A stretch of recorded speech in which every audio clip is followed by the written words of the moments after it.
Hi, and welcome to another episode of Hot Takes with me, the Silver Fox. Anna Sarwar had a very, shall we say, embarrassing moment when he was being interviewed by Sky News. Now, as we know, it's very hard to tell the difference nowadays between Labour and Conservatives. The Conservatives are moving to the left, the Labour are moving slightly to the right, especially under Starmer, and a lot of their policies are really quite freely interchangeable. You couldn't say which policy belonged to which party. And so, having that basically in mind and knowing that it's harder and harder to tell Labour and the Tories apart, we'll have a look at this story very quickly because Anna Sarwar was being interviewed, and it was what the interviewer said that caused him a little bit of discomfiture and embarrassment. But, as a quick background, obviously Keir Starmer is dragging his party ever further to the right, of course, as welcoming hard right MP Natalie Elphicke into the fold yesterday proved. She crossed the floor, and I mean, she's as hard right as you can get, and only the day before was insulting Labour.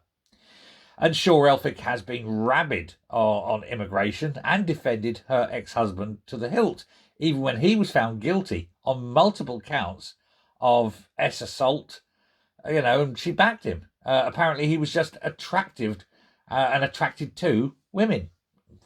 What a marvellous, what typical Tory wife, I've got to say. But forget all that, right? Because, and everything else, the rest of it, because she's a good natural fit for Labour, according to the party's chairman. But Elphicke wasn't even the first Tory MP to defect to Labour since Easter, because obviously Dan Poulter hopped over about 2-3 weeks ago. They're all dropping. You got 65 Tories leaving government, and the ones that aren't leaving tend to be turning to Labour. I'm surprised that there's still a Tory majority in the House. It's increasingly, small. But with Starmer doing such a great job of making Labour look like the right party for Tory MPs to join, is it any wonder that some people get a little bit confused about which is which? And that certainly seems to have happened to that journalist, that poor unfortunate journalist on Sky News, who labelled Anna Sarwar the Scottish Tory leader on Thursday. Sharing a clip from the First Minister's question showing Sarwar asking for fresh leadership on Sky News wrote, after being at the heart of every single SNP failure for the past 17 years, why does John Swinney think Scotland should accept more of the same? And this was, he said, and then underneath said, asks Scottish Tory leader Anna Sarwar. John Swinney said, the fresh leadership has just arrived. Yes, but for which party? It's a bit weird. Anyway, Sarwar's there. And despite Sarwar's a millionaire, don't forget me wrong, his whole family all come, they're businessmen, they've had this, that, and the other. They have the rights, I think, to, off the top of my head, I think they have the rights to quite a few things. It's all involved in the Middle East and whatever. There's a lot of money there. Now, he's got this millionaire background, but his opposition sort of to progressive taxation. He does not like progressive taxation because it will cost him money. And yet that's the policy of his party. So it seems that maybe he should jump ship to the Tories. Who knows? He has a very anti-democratic stance on whether the people of Scotland should be allowed to vote on independence. And he's not technically in the Scottish Conservatives, but his views seem very much to align. So I can understand why, perhaps, that Sky News sort of said he's the leader of the Tory party in Scotland. He's certainly got the right credentials for it. And with all the people in the Tory party jumping to Labour, they might as well just form one big amalgamated party and be done with it. Call it the uni party or something, and just, that's it. Because they're so freely interchangeable, no one would ever tell the difference. But anyway, MP Steve Bonner, he noticed it, and he quipped that it was a wee Freudian slip from Sky News. He added, now it seems that Labour equals Tory. Unless, of course, they know something we don't know. Is it possible?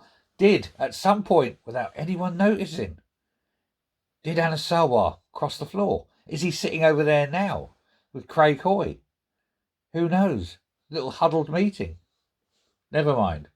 Starmer won't need to formally join the Tories, however, because Sarwar won't need to formally join the Tories, however, because Starmer is taking Labour so far to the right that they occupy the same political space anyway. And indeed, on some policies, as of now, the Labour Party are currently and unbelievably further to the right than the Tories are.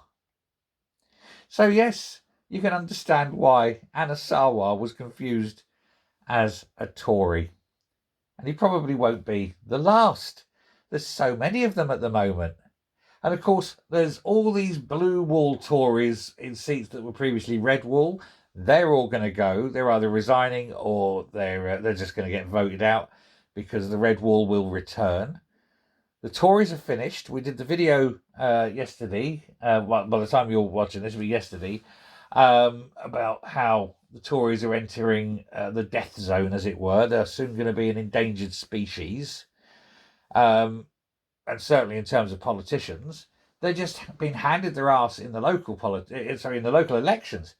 And so, yeah, the Tories are in deep, deep trouble. They're doing nothing about it. So perhaps, maybe, they could go and poach a few Labour MPs. Say, come on over to the dark side.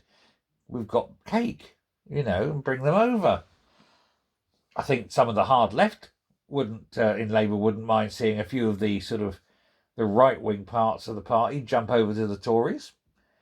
You can imagine that Angela Rayner, for example, would say to Keir Starmer, "Go on, Keir, you can do it. You go, be Tory, go and be Tory." And incidentally, Keir Starmer's got a very weird outlook on life, hasn't he? He's saying, "Oh, look, we must stop this, we must stop that, and Israel's causing problems. Israel mustn't invade Rafah." Keir Starmer is married to a Jewish woman, and his children are Jewish. And he's taking the other side? Will he soon be Keir Starmer and his ex-wife? And, children that he doesn't see anymore? He's not exactly leading happy families if he's doing things like that, is he? But of course, his stance will be basically, because my wife's Jewish, I've got to stand with that, even though the party itself is incredibly anti-Semitic. They absolutely loathe Jews, the Labour Party. They loathe everything to do with Jewish identity because they're so far up the Muslim backside, because they think that's what's going to save them at the next election. Meanwhile, the Muslims are starting to look to form their own party. Where will that leave Labour? Don't know. Up shit creek. Anyway, we'll finish there. Thank you very much for watching. It went on a bit longer than I meant, but anyway, there we go. Take care. I will speak soon. And yeah, just hit the like button and the subscribe button if you're yet to subscribe. Till next time, goodbye.